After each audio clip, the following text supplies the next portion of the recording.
everyone, this is Moses Garrido Lucero coming at you one more time, and I'm bringing you guys this video because the big question that's coming to everybody's mind as we see all this information of the economy and the stock market plummeting and inflation still steady at 7% in Canada and interest going to 6.5 pretty soon, and everybody's like, what should I do? And how can I put it? We don't just sit in a corner and wish for the best. And it's not a very sound investment decision. Of course, you don't want to rush, you don't want to fly, you don't want to do things that are not going to really help you in your investments. But when's the best time to invest in most things? When there's a downturn, when everything is dropping. And a lot of people that want to buy right now, they're thinking, okay, I'm gonna wait more so the market keeps on dropping. It's a pretty good strategy. It's not a bad strategy at all.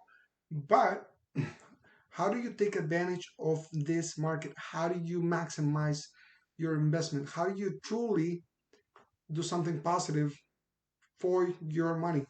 I am not an investor, I am a real estate agent.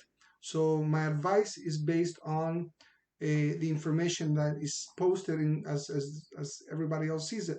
But when it comes to real estate, there's certain things that you can do if you want to invest in this market. Because even though the interest is high, what do you do in this market? What exactly is your best bet? Should I wait for the interest to go down? Well, let's lay it out as it is. If you wait for the market to calm down and the interest to drop again, what do you think is going to happen?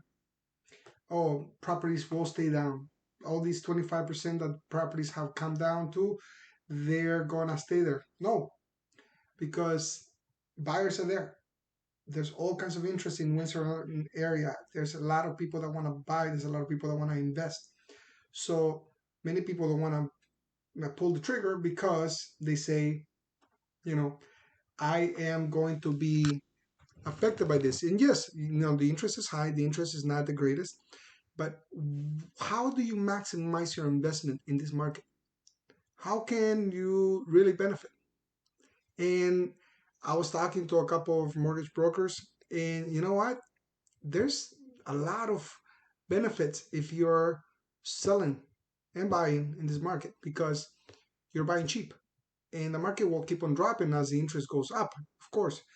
But if you consider doing something in the next 6 to 8 months, even in at the end of this year, as we're heading right towards October right now, what do?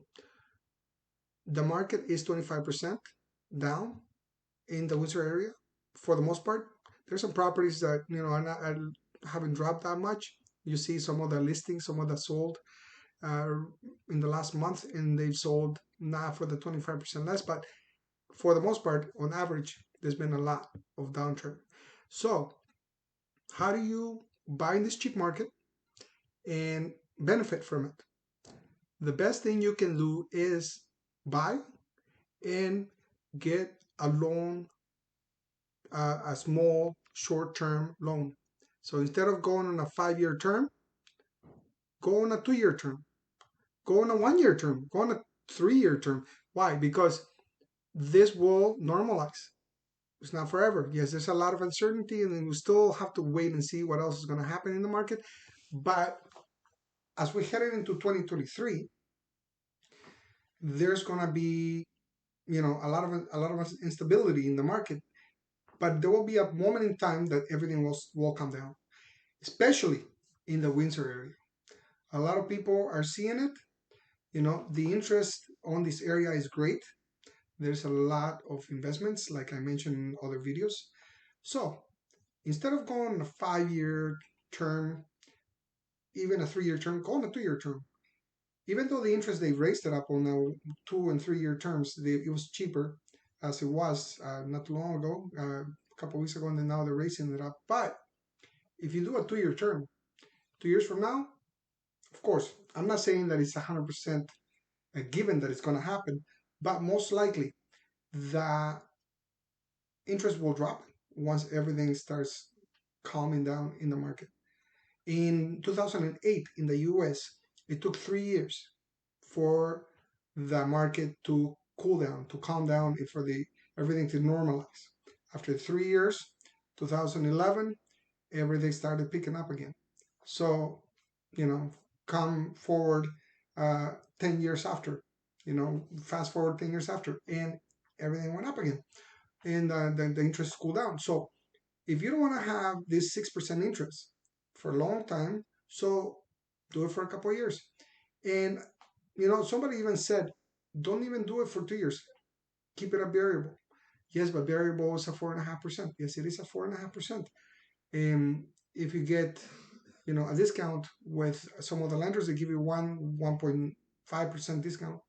And then one of the brokers I was talking to, she said that she got one of her clients 1.79 discount. So in other words, if the variable is a 5.5, get a 1.79 deduction from that.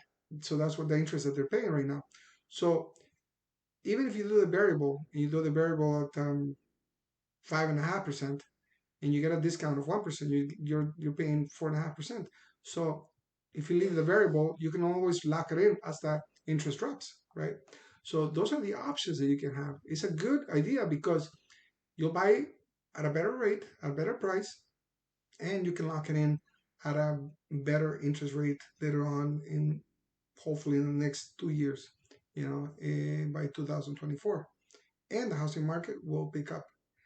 I'm not a magician. I don't have a magic ball, but I assume, and we're all assuming pretty much, it will pick up because of the amount of stuff that's happening in the Windsor region.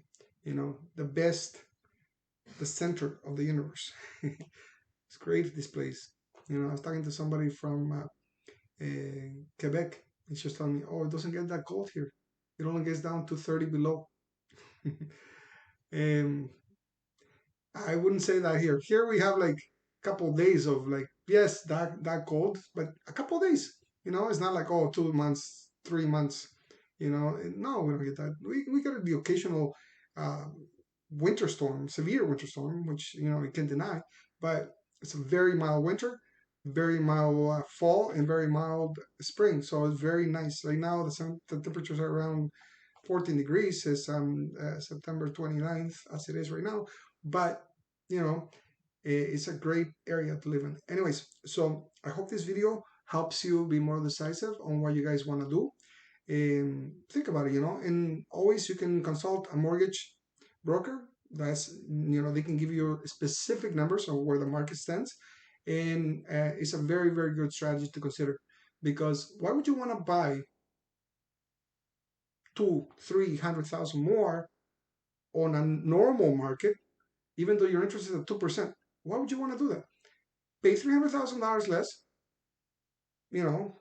be patient, go on a short term, and then later on, as it progresses, you change it, you know?